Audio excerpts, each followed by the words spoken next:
E a quinta-feira foi positiva para os preços da soja na Bolsa de Chicago. A semana tem sido bastante turbulenta, mas hoje os preços conseguiram passar para o campo positivo da tabela e se manter assim, voltar a operar na casa dos $14 por bushel. E esse é o nosso assunto deste boletim com Marcos Araújo, analista de mercado da Agriinvest Commodities, que já está conosco para nos ajudar a entender esse movimento, se é de recuperação ou se foram só altas pontuais. Não é isso, Marcos? Boa tarde para você. Seja bem-vindo.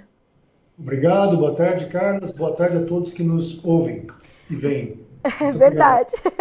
Marcos, tivemos um movimento de recuperação ou são altas pontuais, refletindo informações pontuais? Como é que você está avaliando esse fechamento com um pouco mais de 15, 13 pontos de alta nos principais contratos negociados para a soja lá em Chicago? Cara, o mercado vem num ajuste de preços, uma vez que nós temos aí essa alta hoje, principalmente pela volta da demanda chinesa. Porém, a demanda chinesa está doente nesse momento, no sentido de que a margem de esmagamento da indústria chinesa está em torno de $40 por tonelada no prejuízo. Margem essa que já teve, algumas semanas atrás, a praticamente $80 negativo. Com essa queda recente de Chicago e dos prêmios, os bases, custo e frete China, em torno de $1,10 por bushel, fez com que a margem da indústria chinesa de menos $80 viesse agora para $40. A China precisa comprar em torno de 23, 24 milhões de toneladas de soja para cobrir a sua demanda até janeiro. Os estoques de farelo de soja estão baixos na China.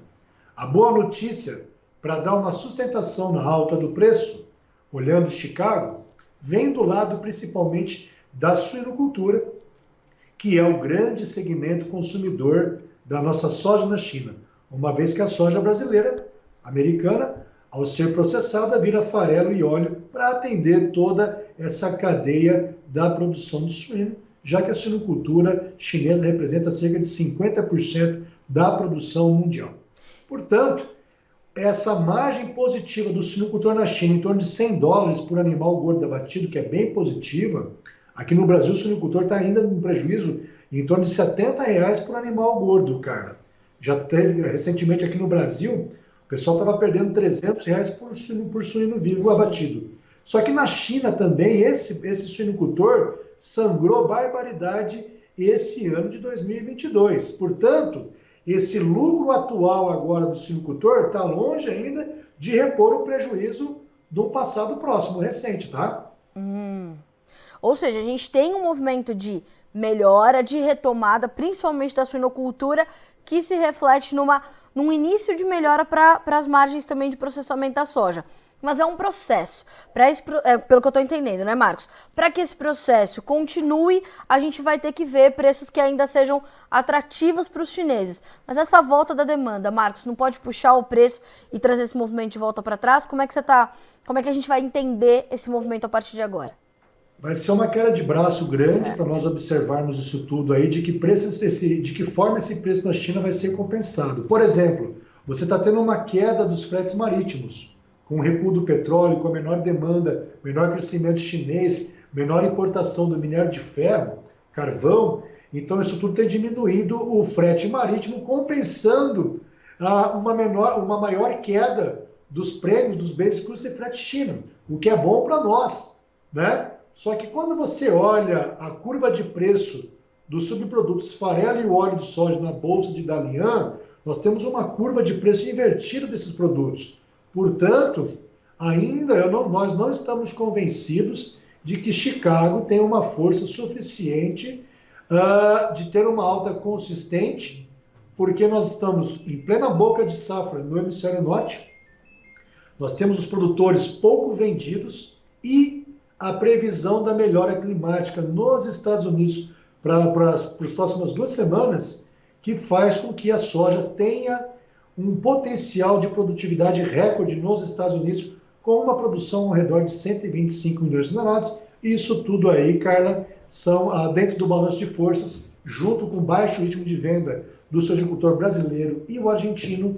Isso tudo nos leva a crer que Chicago tem suas altas limitadas, a não ser que nós tenhamos uma grande mudança de cenário aqui para frente. Marcos, isso te preocupa para a formação dos preços aqui no Brasil, mas mais do que isso, para a rentabilidade do produtor? Porque se a gente vai aqui nas nossas buscas, viu, Marcos, que tipo de informação o produtor está buscando agora pelo nosso site, é justamente entender como essa volatilidade das commodities tem influenciado na sua rentabilidade. E você é um profissional que acompanha muito de perto isso, né? Obrigado. Bom, esse é um fator preocupante demais. Por exemplo, você tem o lado positivo disso tudo aí, Carla, são a expectativa sobre o custo da logística interna brasileira. Portanto, esse óleo diesel a R$ 7,00 com uma tendência de queda, essa valorização do real também, nós acreditamos que o real deva ganhar valor frente ao dólar, deva diminuir esse custo logístico aqui em relação ao preço do diesel. Mas a rentabilidade do sojicultor brasileiro, que nas últimas semanas tinha batido aí, falando do médio norte do Mato Grosso, cerca de, lá no comecinho, em junho, nós tínhamos uma rentabilidade de 65%, o retorno sobre investimento. Para hoje, 44%. Praticamente R$ 1.000 por hectare, o produtor de junho para cá deixou de garantir. Nossa. Com essa mudança toda do mercado. Chicago, o ano que vem nós tínhamos a 15,70, para hoje 14,13 o bushel. Isso daí com certeza afeta diretamente o retorno financeiro do sojicultor brasileiro. Isso que eu ia te perguntar, a gente já está falando de um retorno financeiro 22, 23, Marcos. Sim, sem dúvida alguma. Se nós pegarmos, por exemplo, na nossa estimativa de custo total de produção, colocando remuneração dos fatores, que é um custo de oportunidade para o produtor, o proprietário da terra, né? Mais ou menos R$ 1.100, R$ 1.200 por hectare de custo ali, nós estamos estimando, a grosso modo, um custo total de R$ 7.500 por hectare para o ano que vem, para uma lavoura de alta tecnologia, 65 sacas, pegando o preço da soja em Sorriso para o ano que vem, conforme Chicago nesse momento, nós temos aí, seria um preço da soja de R$ 137,50 a saca, o sojicultor está tendo um lucro em torno de R$ 2.000 por hectare nessas condições, né? Marcos, isso justifica naturalmente uma comercialização, um ritmo de comercialização mais lento, eu imagino, para a safra 22-23 pelo produtor brasileiro, mas eu te pergunto, esse pode ser um fator que, pode deixar as cotações ainda mais fragilizadas ou a rentabilidade do produtor aqui no Brasil mais fragilizada e pode trazer ali um desequilíbrio nos próximos meses, quando ele vai ter que tomar decisões ali mais rapidamente, talvez? Esse é um exemplo similar do que aconteceu com o boi de confinamento em outubro do ano passado, que o pessoal não tinha vendido o boi para frente, nem a termo, nem comprado, nem vendido futuro ou comprado put, ficou assistindo o mercado. Infelizmente tivemos casos de vaca louca atípica, Minas Gerais, Mato Grosso, o preço do boi na B3 de 340 foi para R$ 257. O pecuarista queria vender, não tinha demanda no mercado. Eu acho que é um caso extremo para isso, para a soja. Só que quando a gente olha o ritmo de venda da América do Sul e do americano para o ano que vem, quando a gente fala em soja, praticamente 2/3 do consumo mundial, da importação mundial de soja se dá pela China. Então nós temos um grande comprador que vai ter a opção de 3 origens para disputar. E esse preço aqui no Brasil, o produtor que pagar para deixar vender lá na boca de safra, ele pode ter uma concorrência muito grande, e o que vai se traduzir num grande desconto dos prêmios, dos bens aqui no Brasil. Essa é uma preocupação nossa aqui para quem está deixando para comercializar lá no final da boca de safra. Apesar que nós não concordamos com essa estratégia daquele produtor que comercializa seu grãos baseado no fluxo de caixa. Ele tem que estar olhando dentro da formação de preço, Chicago, Basis e o dólar futuro, se aquela condição de mercado é um base histórico para ele ou não. E, de novo, ano bom é quando tem lucro. Na nossa proposta de trabalho aqui, dentro dos 4 pilares da comercialização, o nosso pilar-chefe, que é o número 4, é o lucro. Para isso, nós temos que avaliar custo de produção, produtividade e o preço de venda. Sim. Ô Marcos, a gente está falando de um ano que ainda vai ser de renda, mas para o produtor garantir essa renda, ele vai ter que ter esse planejamento, essa estratégia comercial e começar a se proteger, porque inclusive já passou da hora, né? Sem dúvida alguma. A preocupação quando você olha essa disparada de custos aí, principalmente para 2022, 2023, Um lado para dar uma sustentação de preço, cara, vem perdendo força, mas essa possibilidade de uma linha de novo, vamos bater na mesa aí, para que não ocorra de novo aqui para o sul do Brasil, né? Mas é preocupante, isso é uma coisa que dá uma sustentação para o mercado. Porém, a preocupação do nosso ver aqui hoje, quando você olha o milho, os custos de produção do milho safrinha 2023, conforme Chicago, Basis e o dólar futuro, a situação do milho safrinha baseado no preço de paridade de exportação é um cenário crítico. Nós temos melhores preços para comercializar o safrinha 23 através do RED direto na B3, base Campinas, a cidade de notícias agrícolas, que é a referência do Preço Brasil, Sim. porque são preços bem melhores do que o paridade de exportação, cara. Marcos, eu sei que a gente, num ano como esse, a gente não tem uma receita de bolo e não sabe o que vai acontecer amanhã, né? Tamanha a incerteza e o número de fatores que influenciam o mercado agora. Mas, com a tua experiência, tem alguma coisa no horizonte para vocês da Agriinvest que poderia mudar esse cenário e dar algum suporte agora, ou né, no curto e médio prazo para os preços, ou não? É momento da gente ter cautela e saber que é um momento sazonal de pressão de baixa, agora tanto para Chicago quanto para o produtor do Brasil. Bom, cara, é momento de cautela porque principalmente os principais insumos da formação de uma lavoura, os fertilizantes, defensivos, sementes ainda estão muito caros para 2022, 2023. Só que agora, já estamos em meados de agosto, né? Então o produtor começa a plantar agora, o vazio sanitário acaba a partir do dia 15. Portanto, para o safrinha 23, tomar muito cuidado para ver se você vai ter tempo hábil ainda de que ocorra.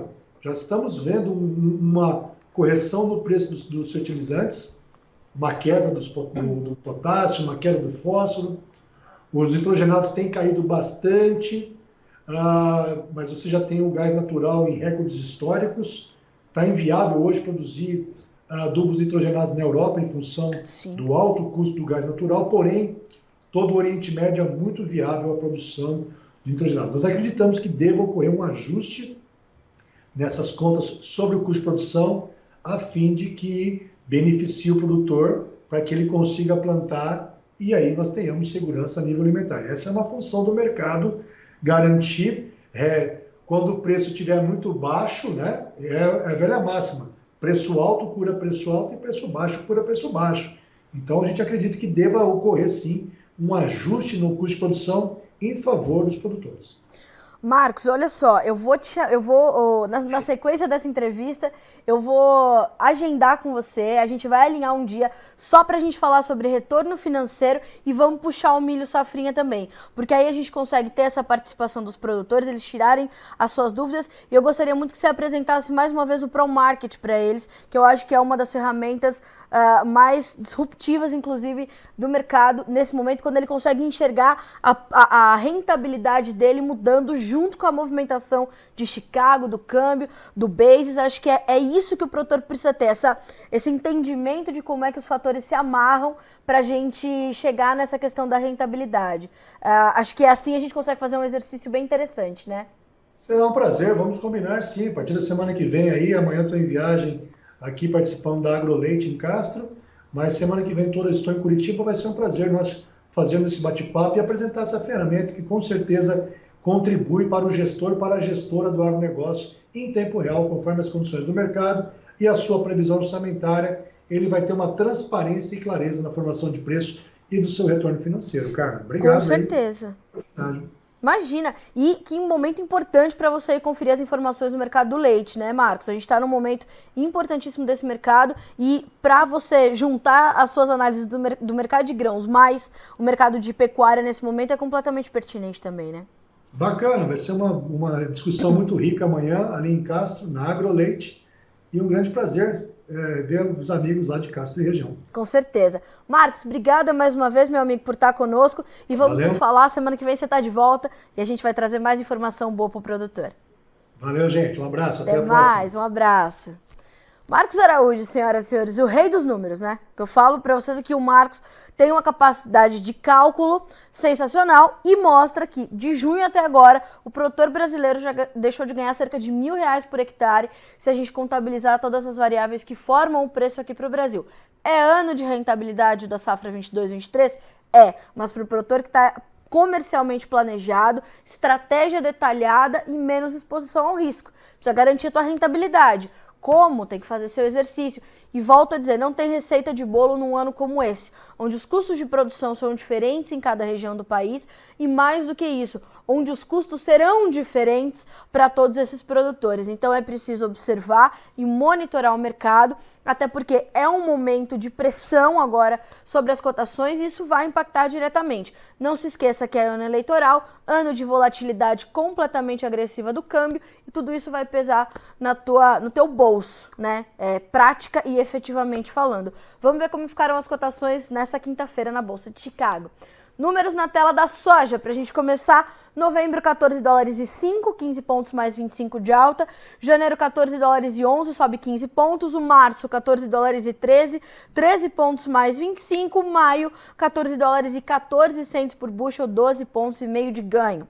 Para o milho, os preços terminam a quinta-feira também campo positivo. Setembro, 6 dólares e 19, 4 pontos mais 75 de alta. No dezembro, 6 dólares e 15, 3 pontos mais 75 de ganho. Março, 6 dólares e 22, subindo 3 pontos e meio. Maio, 6 dólares e 25, 3 pontos de alta. A gente conclui com o trigo, que volta a recuar agressivamente. Setembro, 7 dólares e 31, dezembro, 7 dólares e 49, março, 7 dólares e 66, maio, 7 dólares e 76 cents por bushel. As baixas no trigo variaram de 29 a 31 pontos mais 75. A gente fica por aqui com esse boletim, mas a nossa programação continua para que vocês sejam sempre os produtores mais bem informados deste país, tá certo? Notícias Agrícolas, 25 anos ao lado do produtor rural.